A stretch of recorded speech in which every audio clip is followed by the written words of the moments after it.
Marcos, um prazer inenarrável. Muito obrigada por topar fazer essa entrevista, porque eu sei que você está ocupado, está no trabalho, mas a gente vai hoje falar do lançamento do seu livro. Me conta como é que foi isso, como é que você começou, eu sei que você adora escrever, você é redator publicitário, mas assim, da onde você tirou essa ideia de escrever um livro? Como é que esse processo começou? Obrigado, eu que agradeço estar batendo esse papo com você e com essa galera. É o seguinte, eu sempre gostei muito de escrever, mas eu nunca pensei em fazer um livro especificamente, porque sempre que eu chegava na metade do projeto, vinha outra ideia e eu abandonava. Aí eu começava um novo e nunca terminava o anterior. E aí eu comecei a participar de processos de contos. Então, abria uma seleção para um conto e um livro de coletânea, eu participava. Tanto é que a minha primeira publicação foi um conto erótico. Você publicou aonde esse conto? Foi pela PEB, editora PEB. Tá. Será uma coletânea, iam selecionar 30 autores, e eu fiquei entre os 30, e aí foi o primeiro. Só que a partir daí, sempre vieram outros contos, eu fui participando. E eu comecei a escrever um livro, que era uma saga com anjos, demônios, vampiros, essa coisa toda misturada. Só que no meio do livro, aí veio uma ideia para um novo projeto, que foi a ideia do livro que saiu agora.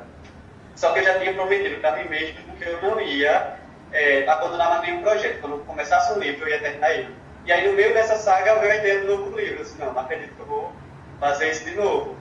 Mas a ideia foi tão forte que eu tive que parar, e aí eu prometi pela última vez, esse eu termino.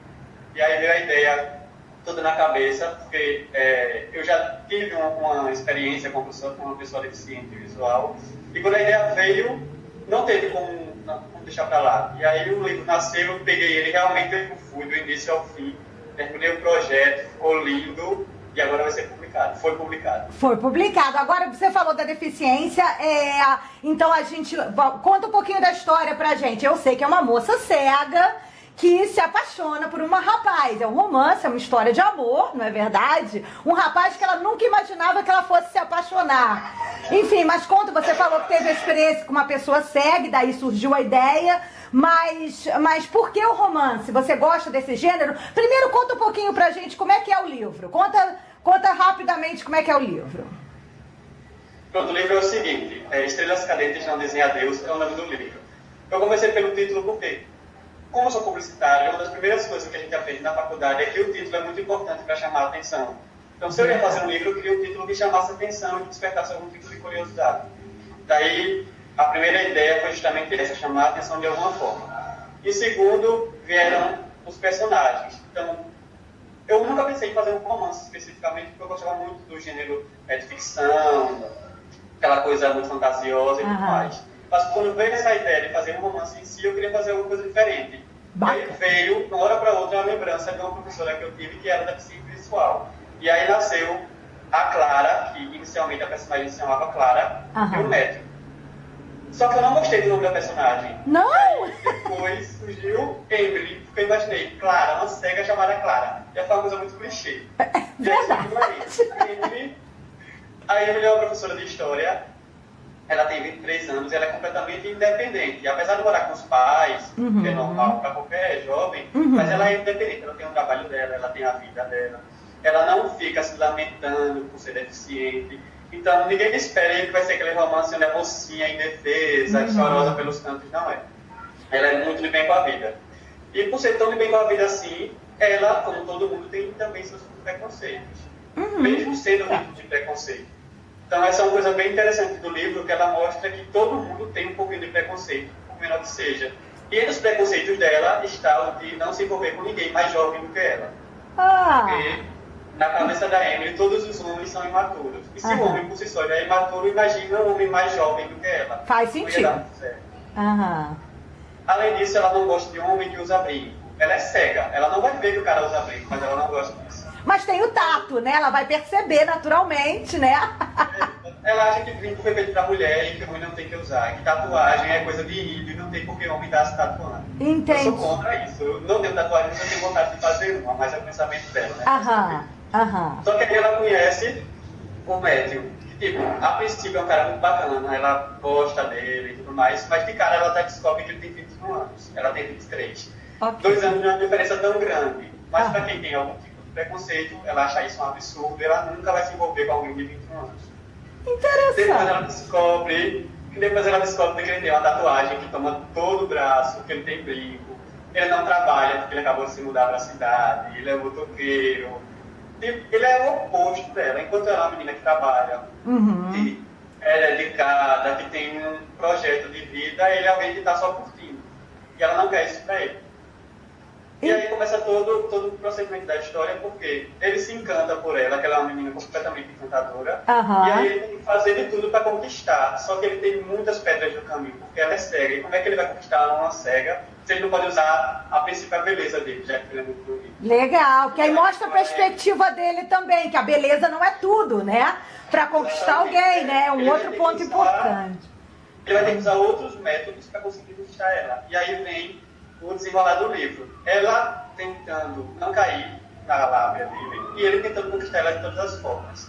Como ela não enxerga, então ele vai ter que usar o tato, o olfato, o paladar. Ele vai fazer com que todos os outros sentidos dela sejam apurados e fazer com que desperte esse sentimento que de uma hora para outra pode vir ou não. Então essa é uma coisa bem interessante no livro, porque acaba sendo uma coisa engraçada. E que bacana! E o livro é todo contado em primeira pessoa, ou seja, é ela narrando. Ela narra. Então, já é uma coisa bem diferente. Você lê um livro onde você não vai ver alguém dizendo que tal coisa é de um jeito específico, porque ela é cega. Então você vai ver o livro pelos olhos dela. Pelo olhar dela. Muito interessante, gostei muito que você... É engraçado que os dois têm que se renovar, né? Renovar os seus conceitos pré-estabelecidos e sair da sua caixinha para poder viver essa história de amor. Porque ela tinha os seus preconceitos e ele também, né? Ele é acostumado a ganhar todo mundo com a beleza e com o charme. Não é o tipo dela. E ela, né, tentando repulsar esse tipo de rapaz, porque como você falou, ele é mais novo e ele tem uma realidade diferente do que ela tá, das expectativas dela por causa da tatu, da moto e tal. E o coração fala mais alto, né? Aquela história que o amor fala mais alto que a nossa própria razão. Então eu curti muito, assim, você desenvolver essa história, pelo olhar da mulher. É fantástico, porque você é um rapaz. Então eu quero saber o seu segredo de escrever isso no olhar de uma mulher sendo um homem. Isso deve ser um aspecto interessante do livro também. E por você meio que obrigar os seus personagens a sair da zona de conforto, né? Pra viver uma história de amor. Isso é fantástico. É isso que a gente tem que fazer na vida mesmo, no dia a dia. Eu sou, assim, batalhadora por essa questão. Mas me conta então, como é... Claro, como é que foi pra você? Por que escrever? Como é que você escreveu um livro da divisão feminina? Como é que foi isso? É verdade.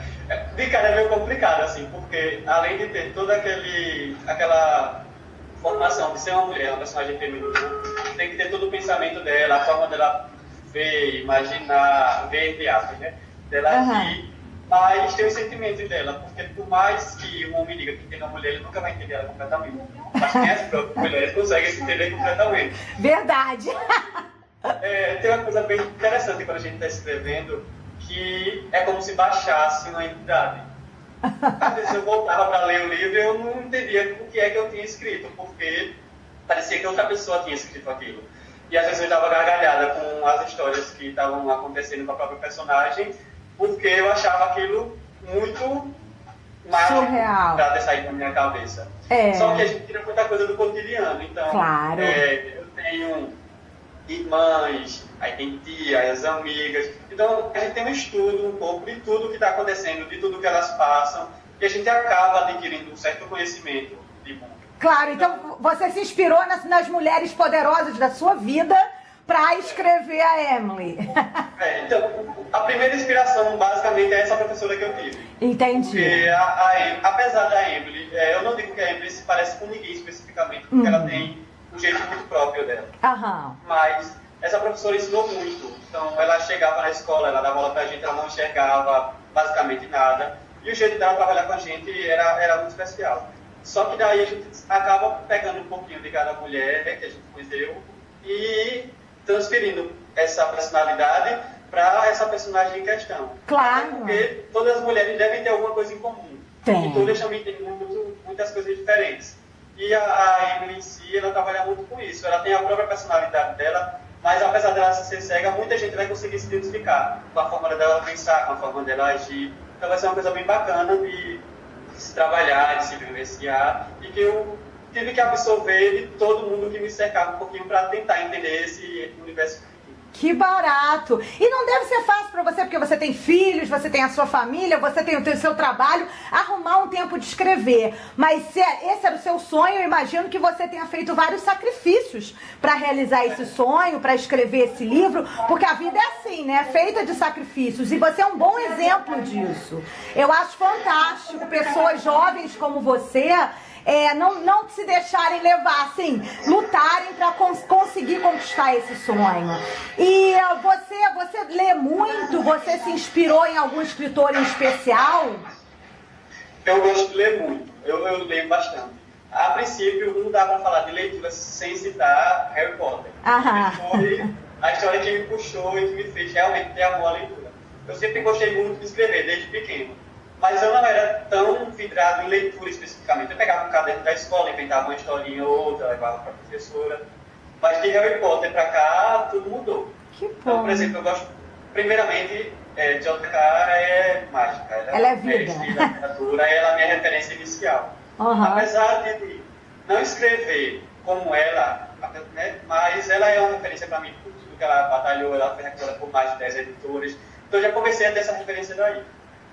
Mas eu tenho um carinho muito grande pelo Martin, né, que é porque ele é um gênio na arte de assassinar personagens. Eu gosto muito de matar personagens. Nesse livro, a coisa é calma. Eu tenho um livro, um projeto especificamente para poder matar quantos personagens eu quiser. Para guardar nenhum lá. Quando eu quero desestressar, eu vou lá, mato o personagem e boto o livro de novo. Então, e eu tenho um carinho grande pelo John Green. Que é meu ídolo. É o meu ídolo.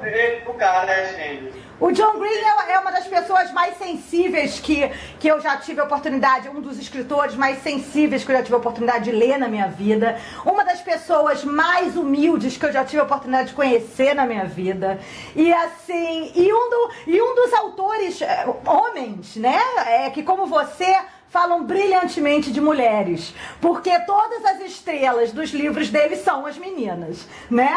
É a Hazel Grace, é a Alaska, é a Margot, é a Catherine, que é a Lynn, né? Enfim, então ele escreve divinamente sobre as mulheres. Eu sou apaixonada pelo John Green também. Fico feliz que você também goste dele. Ele escreve de um jeito que você lê e você entende que aquilo ali é para você. É verdade. A linguagem dele é a linguagem direcionada especificamente para o leitor. Não é aquele livro que você lê e você fica imaginando o que é que ele quis dizer. Não, ele está falando diretamente, é um bate-papo direto. É verdade. É uma maneira de escrever. Eu gosto também. Então, fala, querido. Eu gosto muito esses três. Tem muitos outros, e, lógico, eu gosto muito. Mas esses três, qualquer pessoa que me perguntar, vão ser as minhas três referências pela forma de escrever. São três formas diferentes, mas são três diferentes que para mim se completam e passam para mim a experiência que eu preciso para poder passar algum tipo de história.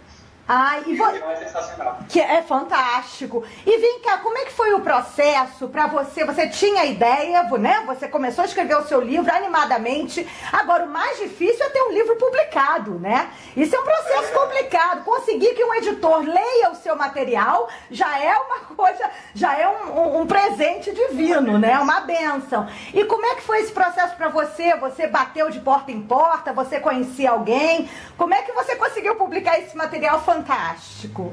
Foi bem complicado, porque de início, assim que eu terminei o livro, aí vem aquela batalha de você começar a correr atrás de editores. Eu sentei no computador e fui pesquisar todas as editoras que existiam no Brasil que fosse possível enviar o livro. Então saí pegando nome de editores. Algumas você poderia enviar por e-mail uma sinopse que seria avaliada, tem todo aquele processo. Outras tinham que ser por correio. Eu saí enviando para basicamente todas que eu conhecia. Tinha uma que eu era apaixonado por ela, que era meu sonho de entrar naquele momento, então eu saí vindo para todos. Aí a coisa foi demorando, passou um mês, não teve resposta, passou 2 meses, passou 3, completou 6 meses e não teve resposta nenhuma. Aí eu peguei a listinha e voltei site por site, olhando que era o prazo que eles tinham dado. Aham. E alguns o prazo era de 3, 6 meses. E aí eu comecei a mandar e-mail de volta, querendo saber se já tinha uma resposta, se já tinha alguma coisa. Eu confesso, alguns editores eu acho que nem chegaram a ler o material. Claro. Eu acho meio complicado uma editora analisar um livro inteiro por uma sinopse. Que, tipo, você tem uma certa dificuldade de fazer. É verdade. Mas aí, depois de 6 meses, teve uma editora que, não, a gente não curtiu, tudo bem, e aí eu fui levando. Eu passei praticamente um ano correndo atrás de editora. Até que uma disse, olha, a gente gostou do sua sinopse e enviei 3 capítulos. Enviei os 3 primeiros capítulos. E ela fez, não está dentro do que a gente está programando para lançar no próximo semestre. Porque eles iam lançar uma linha ligada à fantasia. Ok. Infelizmente, o seu romance não estava dentro, mas que o livro era muito bom. Deu um apoio. Foi um não que eu recebi com a maior alegria do mundo, porque eu vi que eles leram realmente o livro. Sei. Ao contrário das outras, que passaram 6 meses para avaliar uma sinopse, por exemplo, e não deram nada. Só que mesmo assim a luta continuou. Até que, do nada, eu vi um anúncio no Facebook de uma editora que estava fazendo um concurso onde eles iriam escolher 3 livros para ser publicados. E aí eu disse, a minha chance agora. Meu livro é bom, eu sei que é bom, porque eu fiz um teste, eu pedi para várias pessoas lerem livros meus, para eles avaliarem, dizer o que poderiam melhorar, claro. metas. E aí, quando surgiu, eu vim ver isso aí no último dia da promoção. Nossa! E, tipo, eu tinha até a meia-noite para enviar. Eu peguei o livro, dei uma lida rápida para ver se tinha alguma coisa para corrigir e enviei o livro para eles. Acho que demorou uns 3 meses. Isso aí, eles receberam mais de 80 trabalhos. E quando eu saí no resultado, eu fiquei em segundo lugar. Que legal!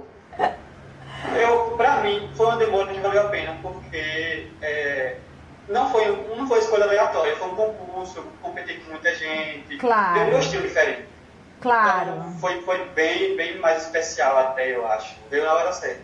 Foi a editora 1, que aí eles resolveram abrir essa porta e eu fiquei em segundo lugar e daí pra frente deu tudo certo. E você vai por eles, claro, revisaram o seu material, né? Porque é um processo, é um trabalho coletivo, né? E você sempre foi aberto a receber sugestões ou mesmo críticas? Você trabalha bem com isso? Trabalho. Assim que eles receberam o livro, aí eles explicaram logo que iam fazer uma leitura depois da aprovação, iam reler de novo para ver que precisava ser consertado, modificado. Mas, desde o início, eu sempre cuidei muito bem com crítica, porque eu vejo a crítica, parece uma coisa clichê, mas eu vejo a crítica de uma forma que me ajude a crescer. Claro. Então, críticas e críticas. Tem gente que vem criticar só para meter o pau e tentar deixar você lá embaixo. Só que eu tenho um ar meio sarcástico, meio irônico de ser, que eu não consigo ficar estressando com ninguém. Então, se a pessoa chega assim, eita, esse teu livro realmente está uma grande porcaria. Eu digo, legal, vai ter problema não. No próximo eu tenho certeza que você vai gostar. Não, mas bacana. Por mais que irrite um pouquinho uma vez ou outra, mas a gente tem que mesclar o que realmente vai valer pra gente alguma coisa. O que é uma crítica que vai ser construtiva e o que é uma crítica que só é pra ofender. Lógico. E aí eu volto para aqueles 3 autores que eu cito. Eu encontro gente hoje em dia que eles odeiam Harry Potter. Véi, se uma pessoa odeia Harry Potter, se uma pessoa odeia um livro de John Green, se não gosta das plantas, eu não posso esperar que 100% do público venha gostar da minha literatura. Verdade. Tem que estar preparado para isso tudo. Quando a gente expõe o nosso trabalho, tem gente que vai gostar, gente que não vai gostar. Então é importante a gente ter essa maturidade emocional, né? E o seu trabalho também vai ser publicado em inglês. Olha que bacana. Foi uma ideia da editora, eles traduziram no Brasil, você aprovou a tradução. Como é que aconteceu isso? Desde o início, quando eu sempre escrevo, como eu sou muito viciado em cinema, em seriados, a minha forma de escrever é muito ligada ao cinema e ao mundo das séries. Então, quem for ler o livro vai ver que quando termina um capítulo e entra pro outro, dá a impressão que está terminando um episódio do seriado e vai no episódio seguinte. Só que eu sempre tive essa ideia de querer um livro traduzido para o inglês. Não especificamente para dizer, vou faturar milhões e vai ser best-seller, lógico, eu quero ser best-seller, isso bem claro. Mas não especificamente para isso. Mas eu queria ter um livro em outro idioma, é um desejo pessoal mesmo. Só que, assim que eu terminei o livro, e naquela luta de tentar buscar editoras, eu já comecei a procurar alguém que viesse a trabalhar numa tradução para mim. Entendi. Porque eu já tenho uma coisa em mente, se eu não conseguisse editora nenhuma, eu publicaria pela Amazon. A janela literária é muito grande. E se eu ia publicar na Amazon, eu queria o livro publicado tanto em português quanto em inglês, porque seria uma janela maior ainda. Claro. Quando surgiu um contrato com a ONU, que eu passei no concurso e tudo mais, eu continuei nessa luta, e aí eu consegui um tradutor ótimo, o Wellington, ele também é autor, ele também escreve. E aí a gente fez um acordo e ele traduziu o livro inteiro para mim. Aí a editora, a gente entrou nesse processo de tradução, de avaliação, de revisão. Então aí ele fez a produção do livro, o livro foi para a editora traduzido, porque eu já tinha começado esse projeto antes de ir para a própria editora. Entendi. E aí a editora começou um trabalho de revisão, tá? Todo o livro. Claro. Uma segunda pessoa também, que é Derek, que também é uma pessoa super, desculpa a palavra, super foda. E aí o livro agora está nessa análise de revisão para que venha a ser publicado em inglês. Aí daí começa o trabalho da própria editora, porque eles tinham os contatos deles. Claro. E aí o livro vai entrar, logicamente, também em e-book, ele vai entrar na Amazon em inglês, mas ele também está vendo o meio físico para ele ser lançado nos Estados Unidos. Então agora começa o trabalho deles, especificamente, porque o meu dá mais uma paradinha para divulgar o livro em português, propriamente dito, enquanto eles finalizam essa questão de revisão e de publicação. Claro, então ele vai ser publicado em português agora, né, no mês de agosto, não é isso? E em inglês futuramente, em breve. Talvez até setembro, outubro, mais ou menos, tá.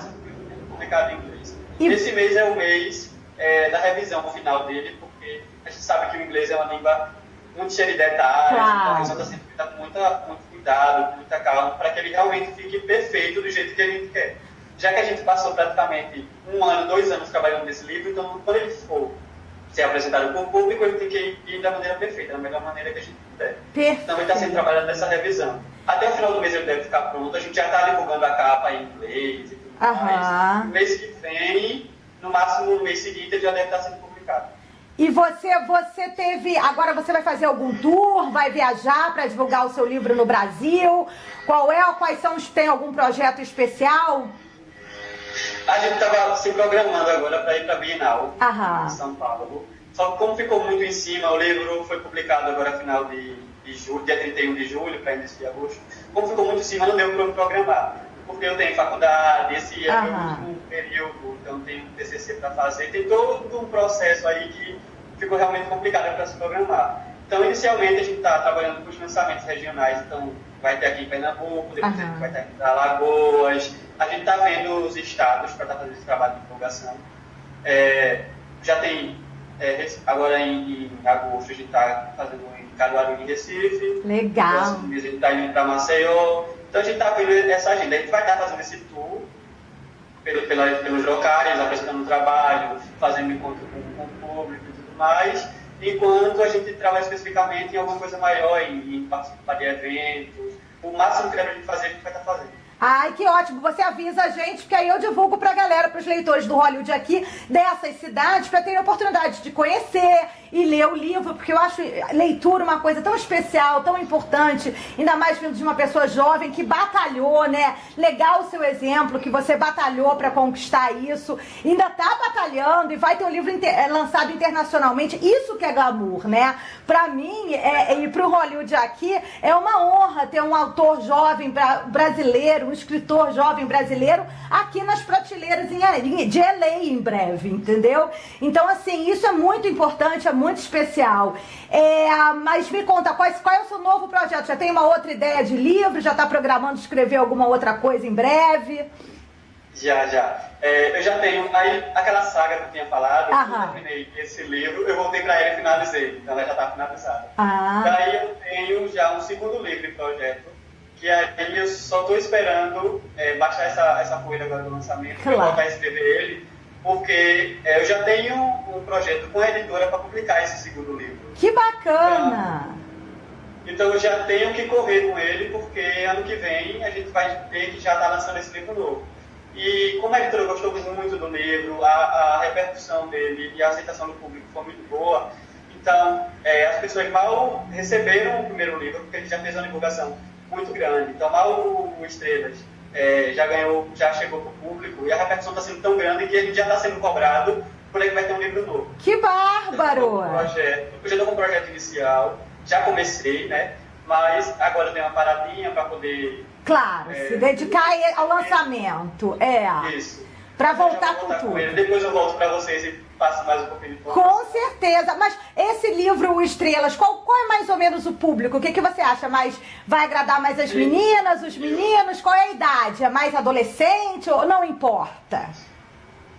De início, não importa muito por ser assim. Ele tem uma coisa muito infanto-juvenil por ser essa coisa do romance. Claro. Só que ele também tem uma coisa que vai agradar os mais adultos pela questão de ter uma grande missão de vida, de ter uma pessoa deficiente, de ter muita coisa interessante sobre o mundo das pessoas com deficiência visual. Porque eu aprendi muita coisa com esse livro. Por exemplo, os cegos têm um esporte especificamente feito para eles, e que eu não sabia que isso existia. Olha que legal. Então, tem muita coisa de história. Eu já fui chamado por vários professores que disseram, nossa, o livro é muito bacana, a gente vai querer usar ele em sala de aula, porque ele tem muito de história, ele tem uma coisa bem bacana que pode ser passada. Então, eu acho que ele vai agradar muito o público. Que público do juvenil de cara já é uma coisa que a gente sabe que vai atingir. Aham. Mas, em geral, eu acho que todo mundo vai